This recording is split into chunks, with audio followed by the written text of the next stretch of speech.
Claire Bennett stared at her reflection in the bathroom mirror, her fingers gripping the edge of the sink until her knuckles turned white. The oversized blue button-down shirt hung from her frame, stopping mid-thigh. It wasn't hers.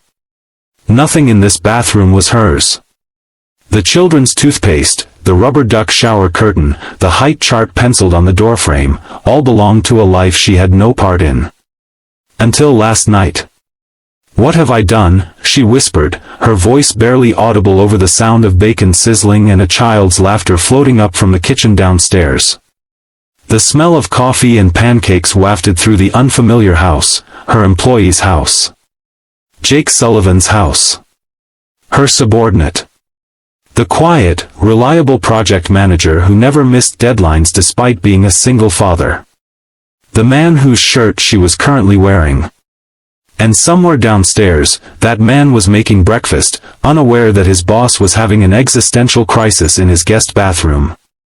If you're enjoying this story so far, please hit that like button and subscribe to our channel for more content that explores complex human relationships and emotional journeys. Your support means everything to us. 24 hours earlier, Claire had been sitting in her corner office, reviewing quarterly projections and contemplating the upcoming staff cuts. The marketing firm where she'd recently been appointed director was bleeding money, and headquarters wanted results. Fast. "Ms. Bennett?" Jake Sullivan stood at her door, a manila folder clutched in his hand. "I have the Henderson proposal ready for your review." Claire glanced at her watch. 7:30 p.m. "You're still here, Sullivan?" "Yes, ma'am. Wanted to get this finished before tomorrow's meeting." She studied him, noticing the dark circles under his eyes, the slightly rumpled shirt that had probably been pristine at 8 a.m. Jake Sullivan was a puzzle to her, impeccable work, never complained, but always rushing out at exactly 5 p.m. on days when he didn't stay impossibly late. "Come in," she said, gesturing to the chair opposite her desk. "Let's go through it now." Jake hesitated, checking his phone. I should call home first, if you don't mind."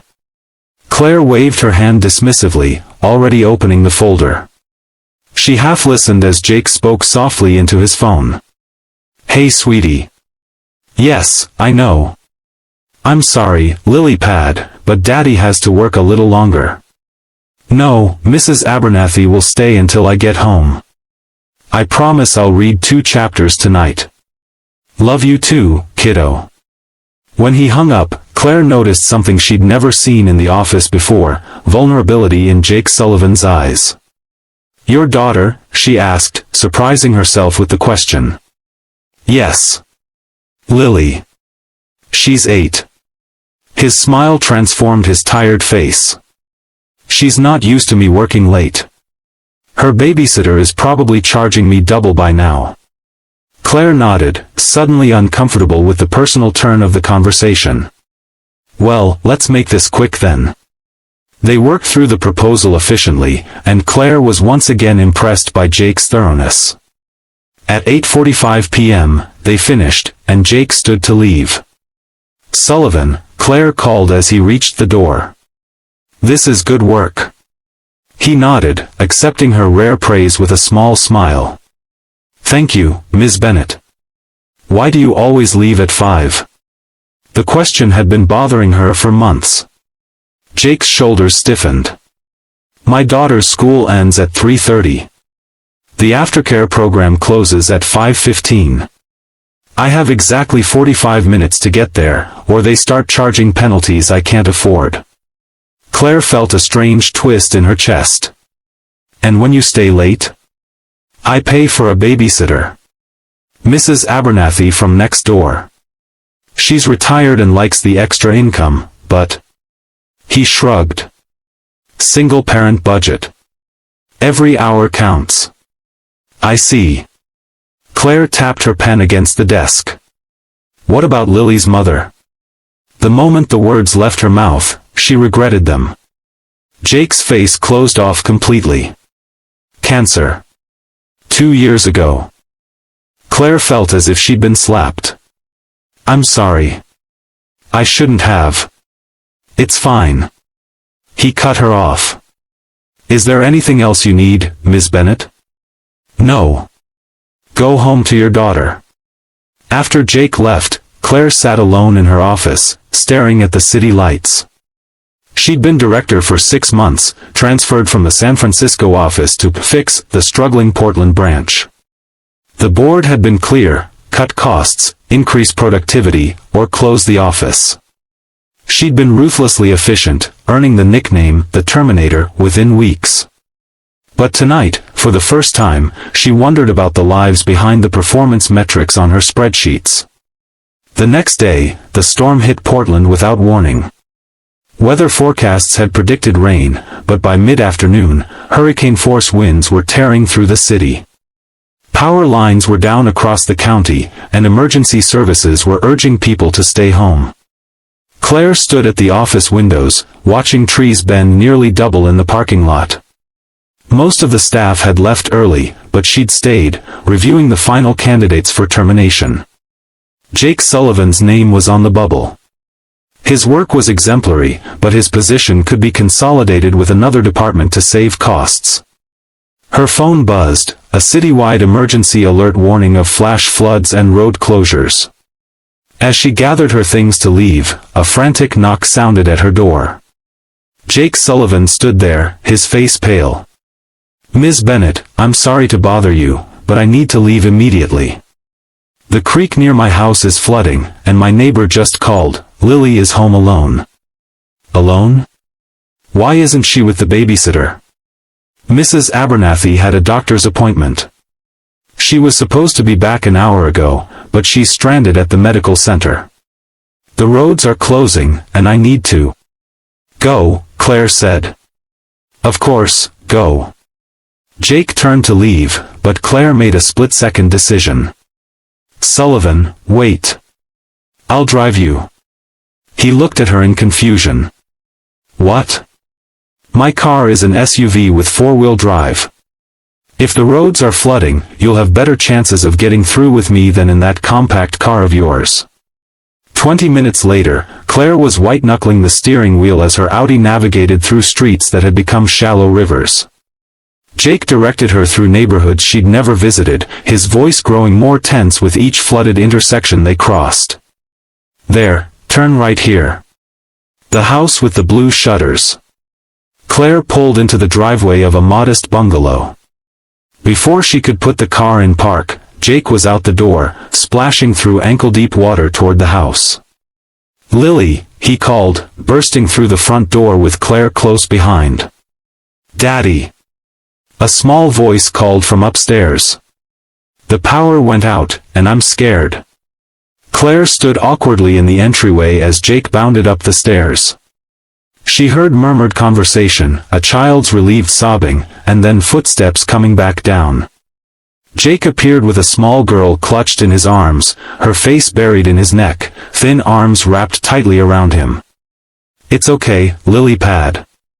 I'm here now," he soothed, rubbing her back. He looked at Claire over his daughter's head. "Thank you for driving me. I don't know if I would have made it otherwise." Claire nodded, suddenly feeling like an intruder. "I should go." As if on cue, her phone buzzed. She looked down at the alert: urgent, all roads in Portland metro area closed to non-emergency vehicles. Shelter in place until further notice. Jake saw her expression change. "What is it?" "They've closed the roads." She looked up, meeting his eyes. "I can't leave."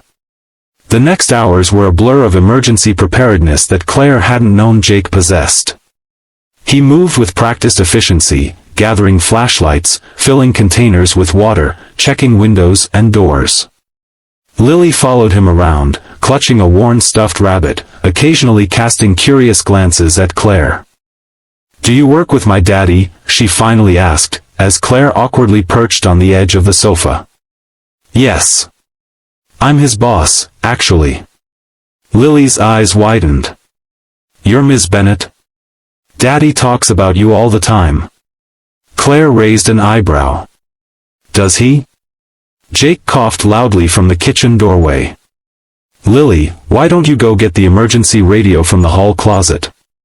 As the little girl scampered off, Claire couldn't help but smile. All the time, huh? Kids exaggerate, Jake muttered, his cheeks flushing slightly. Would you like some tea?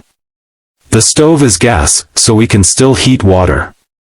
That would be nice, thank you. As the storm raged outside, an unexpected calm settled inside the small house. Claire found herself sitting cross-legged on the living room floor, playing Uno by flashlight with Lily while Jake prepared a simple dinner of sandwiches and fruit. You're not as scary as Daddy said, Lily declared, placing a draw 4 card with triumphant glee. Lily. Jake groaned from the kitchen. What? You said she was terrifying and made grown men cry in meetings. Claire laughed, a genuine sound that surprised even herself. Did he now? Well, your daddy hasn't seen me lose at Uno yet, so he doesn't know true terror. By the time they'd eaten dinner, the storm had intensified. Rain lashed against the windows, and the wind howled through the trees. Lily's eyelids were drooping, despite her protests that she wasn't tired. Bedtime, Lily pad, Jake said gently. Go brush your teeth. I'll be up in a minute to read. After Lily trudged upstairs, an awkward silence fell between the adults. I'll make up the guest room for you, Jake said finally. It's not much, but... It's more than enough, Claire interrupted. Thank you for your hospitality. This isn't exactly how either of us planned to spend our evening. Jake smiled ruefully. Life rarely goes as planned. I've learned to adapt. Something in his tone made Claire look at him, really look at him for the first time. In the soft glow of the flashlight, she saw not just the dependable employee, but a man who had faced tragedy and somehow kept moving forward. I should read to Lily, he said, breaking the moment. The guest room is upstairs, first door on the right. There are extra blankets in the closet. The bathroom is across the hall. Claire nodded, suddenly exhausted. Thank you. As she settled into the unfamiliar bed later, she could hear Jake's voice drifting through the wall, reading what sounded like a chapter from Harry Potter. His voice changed for each character, and Lily's delighted giggles punctuated the storytelling. Something twisted in Claire's chest, a longing she hadn't allowed herself to acknowledge in years. She fell asleep to the sound of the storm and the murmur of a father's love. The crash woke her sometime after midnight. Claire sat bolt upright, momentarily disoriented in the unfamiliar darkness. Another crash, followed by the sound of breaking glass. She fumbled for her phone, using its light to find her way to the door. In the hallway, she nearly collided with Jake, who was rushing toward the stairs. What was that? She whispered. I think a tree branch hit the house, he replied, his voice tense. Stay here. I'll check it out. I'm coming with you, Claire said, following him down the stairs. They found the source of the noise in the kitchen. A large branch had crashed through the window, letting in wind and rain. Water pooled on the floor, and glass glittered dangerously in the beam of Jake's flashlight. Damn it, he muttered. The storm windows are in the garage. I'll have to. Daddy? Lily's frightened voice came from the stairs. What happened? Go back to bed, sweetie, Jake called, his voice carefully calm. Just a broken window. I'm fixing it. I'm scared. Claire saw the conflict on Jake's face, the need to secure the window battling with his instinct to comfort his daughter. I'll stay with Lily, she heard herself say. You fix the window. Jake looked at her in surprise. Are you sure? Go. Before the whole kitchen floods. Claire climbed the stairs to find Lily huddled at the top, clutching her stuffed rabbit. Your dad is fixing the window, she said awkwardly, unsure how to comfort a frightened child. Everything's going to be okay. Lily looked up at her with wide, tear-filled eyes. Can you stay with me until he comes back? Of course. Claire found herself sitting on the edge of Lily's bed, surrounded by stuffed animals and glow-in-the-dark stars stuck to the ceiling. Lily clutched her hand tightly with each crash of thunder. "My mom used to say that thunder is just the angels bowling," Lily whispered. "Do you think that's true?" Claire swallowed hard. "It's a nice thought, isn't it? Do you have kids, Ms. Bennet?" "No, I don't." "Why not?" Claire hesitated. How could she explain to an 8-year-old the choices she'd made, the relationships she'd sacrificed for her career, the fear of vulnerability that kept her isolated? "I guess I never found the right time," she said finally. "Daddy says that time doesn't find you, you have to make it," Lily said with the innocent wisdom of childhood. "That's why we have pancake Sundays and adventure Fridays, even when he's tired from work." Claire felt something shift inside her chest, a realization that the metrics and spreadsheets she'd built her career around couldn't measure what really mattered. When Jake returned 30 minutes later, soaking wet but triumphant, he found his boss and his daughter huddled together on the bed, asleep. Lily's head rested on Claire's shoulder, and Claire's arm was wrapped protectively around the little girl. He stood in the doorway, watching them breathe in unison, unsure what to make of this unexpected tableau. The next morning brought pale sunlight and the sound of emergency vehicles in the distance. The storm had passed, but the devastation remained. Claire woke disoriented, momentarily forgetting where she was. The events of the night came rushing back, the broken window, comforting Lily, falling asleep on the child's bed. She sat up, realizing she was now in the guest room. Jake must have moved her in the night. And something else was different. Her clothes, soaked from their dash through the rain, were gone. In their place, she was wearing a soft blue button-down shirt that clearly belonged to Jake. Heat rushed to her face. Had he changed her clothes? No, that wasn't possible. She must have woken at some point and done it herself, though she had no memory of it. The smell of coffee drew her downstairs, where she found Jake at the stove, flipping pancakes while Lily set the table. "Good morning," he said, looking up with an unreadable expression. "How did you sleep?" "Fine, thank you," Claire replied, tugging self-consciously at the shirt. "About this. Your clothes were soaked," Jake explained quickly. "You were shivering in your sleep. I left the shirt on the bed and stepped out. You changed yourself, though you seemed half asleep. I didn't think you'd remember." Relief washed over her. "Thank you. I'm sorry for the imposition. You helped keep my daughter calm during a crisis," Jake said quietly. "There's nothing to apologize for." Lily looked up from arranging napkins. "Ms. Bennet, you look pretty in Daddy's shirt." Claire felt her cheeks warm. "Thank you, Lily. It's blue like your eyes," the girl continued innocently. "Isn't it, Daddy?" Jake nearly dropped the spatula. "Pancakes are ready," he announced loudly, avoiding Claire's gaze. They ate breakfast together, an oddly comfortable silence punctuated by Lily's chatter about school and her friends. Claire found herself laughing at the little girl's stories, aware of Jake watching them with a strange expression. "The roads should be clear enough to drive soon," he said as they cleared the dishes. "I can take you back to your car at the office." Claire nodded, suddenly reluctant to return to her normal life. "Yes, of course. I should get changed first." "Your clothes are in the dryer," Jake said. "They should be done soon." While they waited, Jake showed her the damage from the storm. The broken window had been temporarily patched with plywood, but water stains spread across the kitchen ceiling. "Insurance should cover most of it," he said with a sigh. "Just another thing to deal with." "How do you do it?" Claire asked suddenly.